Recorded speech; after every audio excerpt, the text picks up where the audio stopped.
In our last previous lecture, we will discuss about the replication, DNA replication.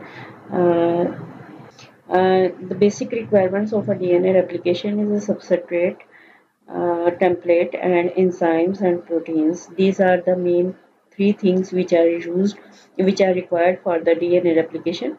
DNA can replicate during the S phase in eukaryotic cells.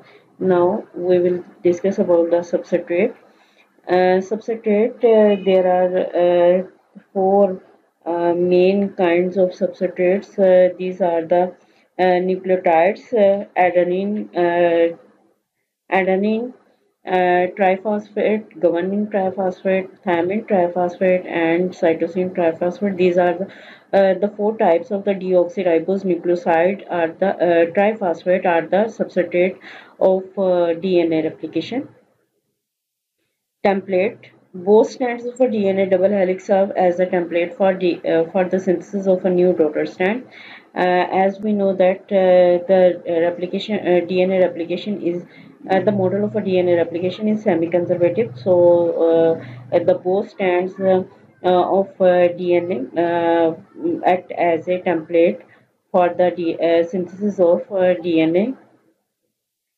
Then enzymes and proteins. There are different enzymes and proteins which are involved in the replication of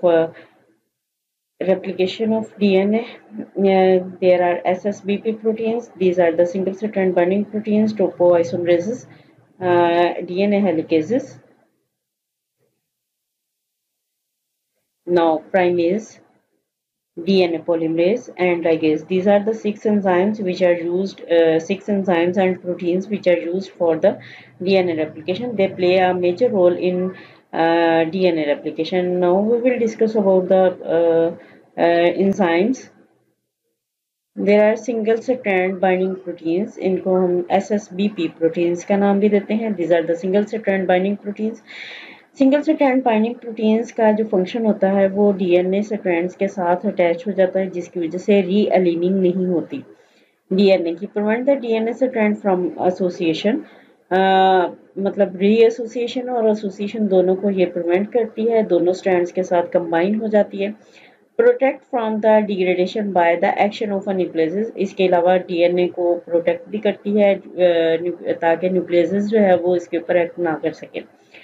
इसमें ये होता है कि जब DNA replication के अलावा होता है वो इनर्ट फॉर्म में होता है due to the presence of a methyl group on DNA basis. Methyl group की प्रेजेंस की वजह से वो क्या होता है कि वो जो है वो प्रोटेक्टेड होता है. लेकिन जब रेप्लिकेशन होती है तो मिथाइल ग्रुप जो है वो रिमूव कर दिया जाता है, तो जिसकी वजह से क्या होता है कि डीएनए एक्टिव हो जाता है और न्यूक्लियस उसके ऊपर अटैक कर सकती है. तो इसी वजह से क्या होता है कि ये जो हमारे पास सिंगल स्ट्रैंड बाइंडिंग प्रोटीन्स होती हैं ये डीएनए को प्रोटेक्ट कर देती हैं. These are the positive charge proteins. ये पॉजिटिव चार्ज प्रोटीन्स होती हैं जो कि फॉस्फेट ग्रुप के साथ जो है वो अपना कम्बिनेशन, आयनिक कम्बिनेशन जो है वो फॉरवर्ड कर देती हैं.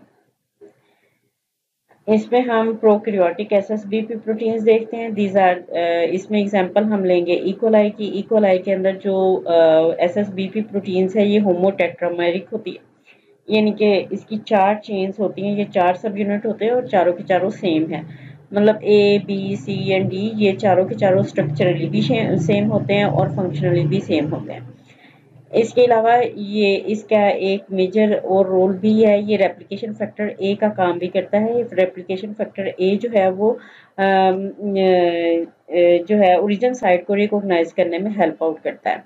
इसकी जितनी भी हमारे पास चेन्स है वो सारी की सारी जो है 177 रेजिड्यू की यूनिट बनी हुई होती है, यानी कि एक सब यूनिट के अंदर 177 जो है वो अमाइनो एसिड्स मौजूद होते हैं, जिनमें से SSBP 65 जो इसके अमाइनो एसिड्स होते हैं वो स्ट्रॉन्गली इंटरेक्ट करते हैं SSDNA के साथ, यानी कि सिंगल स्ट्रैंड डीएनए के साथ एक्ट करते हैं और कंबाइन हो जाते हैं. इसके अलावा जो है वो SSBP 35 जो न्यूक्लियोटाइड्स होते हैं ये कनेक्टिंग का काम करते हैं between DNA and SSBP proteins, और SSB के यूनिट्स जो हैं उनके दरमियान में भी ये कनेक्टिंग में हेल्प करते हैं.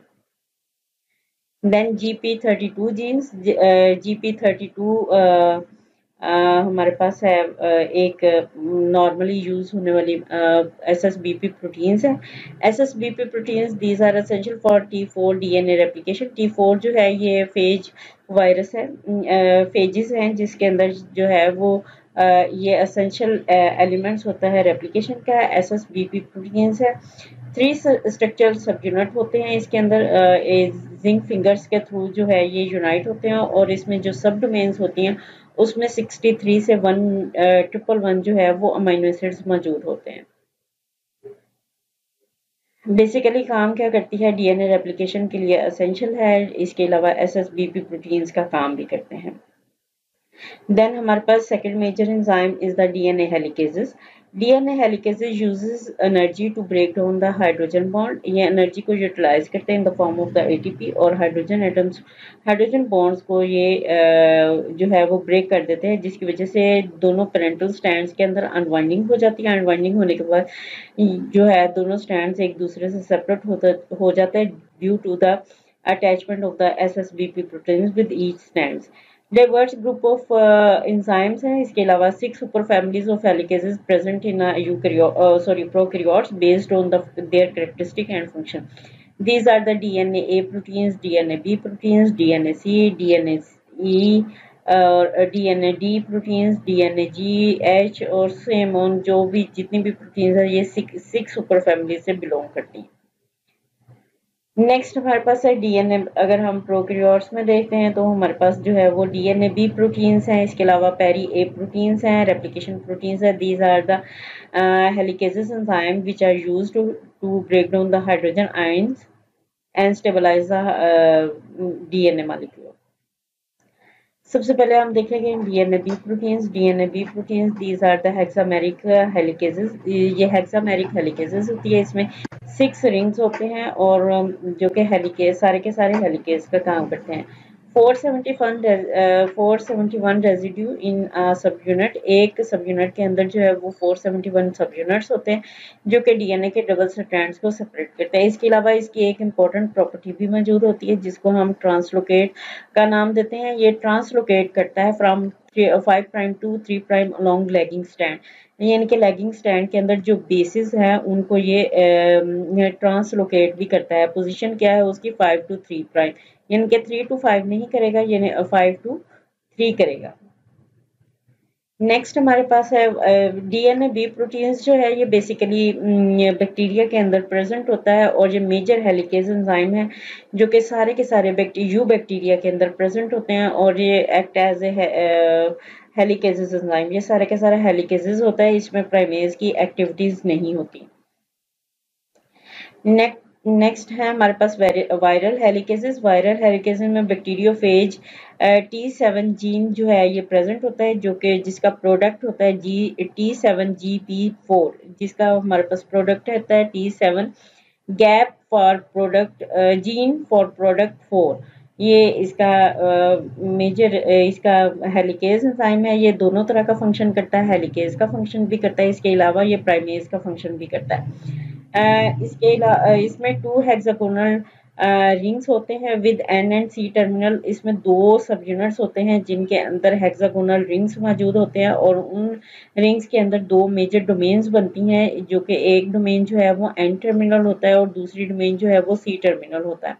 N टर्मिनल जो है वो 1 से 271 तक के जो हमारे पास अमीनो एसिड्स हैं वो प्राइमेज के तौर पे एक्ट करते हैं, जबकि C टर्मिनल 272 से लेकर 566 तक जो है ये हेलिकेज का फंक्शन करते हैं। इसके अलावा इसमें इम्पोर्टेंट प्रॉपर्टी है वो है translocate single strand DNA 5 to 3 prime hydrolysing the DTTP, यानी कि डीऑक्सी ट्राइफॉस्फेट थायामीन ग्रुप जो है वो यूज करता है as a energy yielding product. अगर वो अवेलेबल ना हो तो फिर DATP और ATP को ये DATP और ATP को ये यूटिलाइज करता है।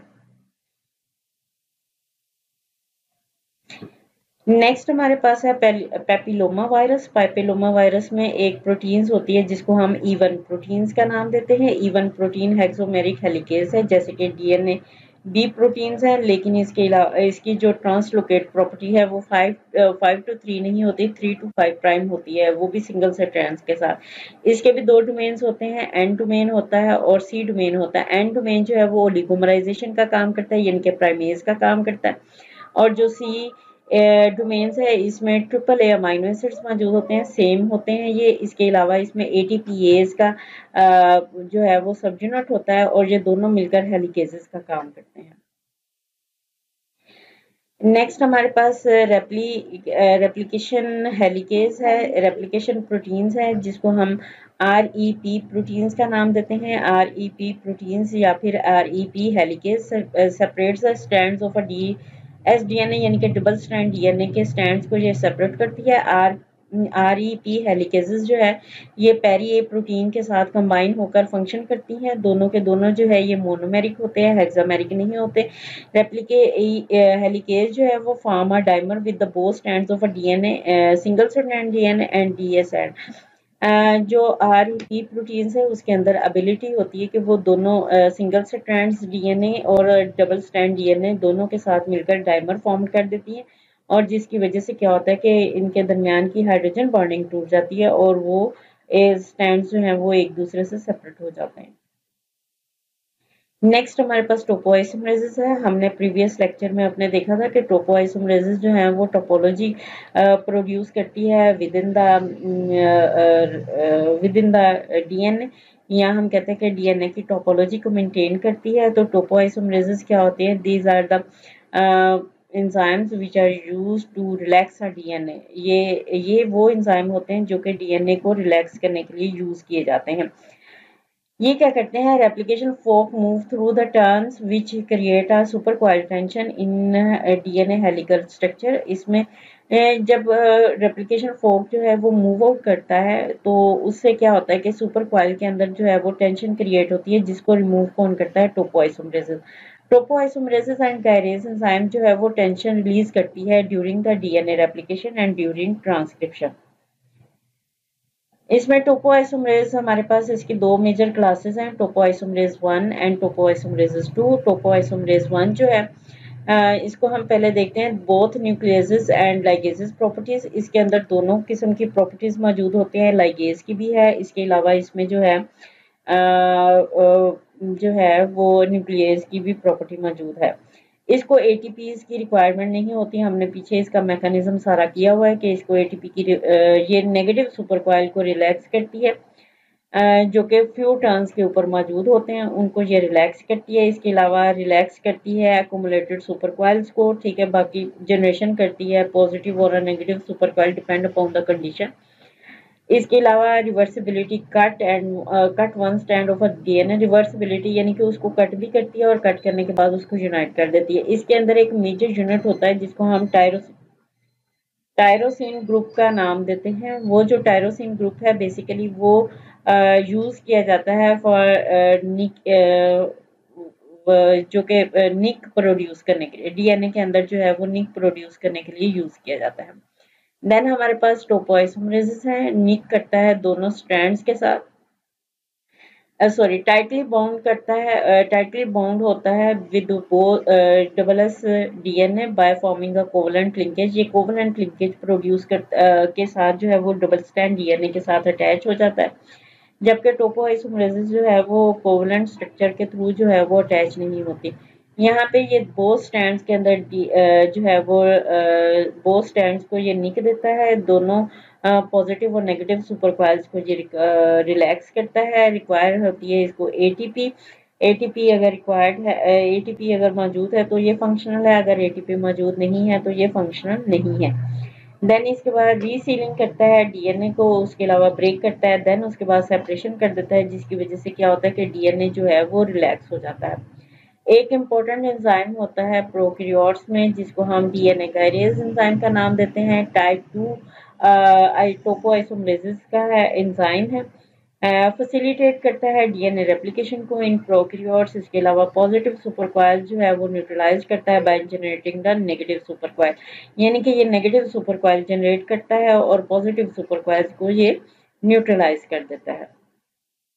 देन हमारे पास है एंजाइम जिसको हम डीएनए लाइगेज एंजाइम का नाम देते हैं। डीएनए लाइगेज एक ग्लू का काम करता है जिसके साथ डीएनए की जो बैकबोन होती है शुगर फॉस्फेट ग्रुप की न्यूक्लियोटाइड की ये आपस में कंबाइन होती है और कंबाइन होने के बाद क्या होता है कि वो आपस में जुड़ जाते हैं। जिस तरह से हमारे पास डीएनए जो है वो फॉर्म्ड होता है by forming of phosphodiester linkage. ये फॉस्फोडाइएस्टर लिंकेज फॉर्म करता है आल्सो यूनाइट करता है ओकाज़की के फ्रेगमेंट्स को जो कि डिसकंटिन्यूअस रेप्लिकेशन के दौरान में बनते हैं उनको भी ये फॉर्म करता है। इसके अलावा जो प्लाज्मिड का जो सर्कुलर डीएनए होता है उसके एंड्स को भी ये यूनाइट करता है। Coupled hydrolysis of NAD MNA AMP ATP और पीपीआई को जो है ये यूटिलाइज करता है और यूटिलाइज करने के बाद ये कपल्ड करता है कपलिंग होती है इसकी डीएनए के साथ। नेक्स्ट इसका हम मैकेनिज्म देखें। मैकेनिज्म में देखें ये जो है ये हमारे पास एनएडी है सॉरी ये इसका एंजाइम है और ये हमारे पास जो है ये डीएनए है। ठीक है एंजाइम जो है उसके साथ एनएडी जो है वो अटैचिंग सॉरी ये एनएडी है यहाँ पे ये हमारे पास एंजाइम है और ये एनएडी है। सबसे पहले क्या होता है कि इकोलाई के अंदर जो एंजाइम होता है उसको हम लाइगेज एंजाइम ए का नाम देते हैं यानी कि LIGA। ये मोनोमेरिक होता है कंटेन 671 रेजिड्यू। इसी का हम मैकेनिज्म अब डिस्कस करेंगे। सबसे पहले वो क्या करेगा NAD यूटिलाइज करेगा 3 स्टेप्स के अंदर। NAD क्या होगा ये हमारे पास NAD है। NAD nucleotide amide di nucleotide है। Nicotine amide adenine di nucleotide है। यहाँ पर ये एडेनिन जो है वो एंजाइम का जो लाइसिन यूनिट होता है इसका जो अमाइनो ग्रुप होता है उसके ऊपर अटैक करता है बाय अटैकिंग न्यूक्लियोफिलिक और इलेक्ट्रोफिलिक सब्स्टिट्यूशन। यहाँ पर इसके जो है इलेक्ट्रॉन्स जो हैं वो अटैक करते हैं ठीक है फॉस्फेट ग्रुप के ऊपर और फॉस्फेट ग्रुप का जो एक पोर्शन होता है वो यहाँ से सेपरेट हो जाता है। तो यहाँ से जो एंजाइम सॉरी जो प्रोडक्ट हमारे पास रिलीज होता है इसको हम NMN का नाम देते हैं। यहाँ पर हमारे पास देन ये लाइसिन और NAD का जो है ये कॉम्प्लेक्स बन जाता है। ये जो NAD का कॉम्प्लेक्स है ये फिर आगे जो हाइड्रोक्सिल ग्रुप होता है 3 प्राइम का उसके ऊपर जाकर हाइड्रोक्सिल ग्रुप है 3 प्राइम का उसके ऊपर जाकर ये यूनाइट करता है। यहाँ पर क्या होता है कि हाइड्रोक्सिल ग्रुप की जो ऑक्सीजन होती है उसके ऊपर जो लोन पेयर मौजूद होता है वो फॉस्फेट ग्रुप के ऊपर अटैक करता है। फॉस्फेट ग्रुप एंजाइम के साथ जो है वो रिप्लेस हो जाता है और रिप्लेस होने के बाद वहां से क्या होता है कि इन द फॉर्म ऑफ AMP वहां से रिलीज हो जाता है। रिलीज होने के बाद यहाँ पर ये हमारे पास एक प्रोडक्ट बन जाता है जिसको हम लाइगेज का नाम देते हैं। ये जो लाइगेज है ये फिर आगे इसकी क्या बैकबोन जो है ये फॉर्म कर देता है। इसके अलावा कोई क्वेश्चन अगर है तो आप मुझे व्हाट्सएप कर दें। व्हाट्सएप ना सही तो फिर मुझसे कॉल के जरिए से पूछ लें। Thank you very much.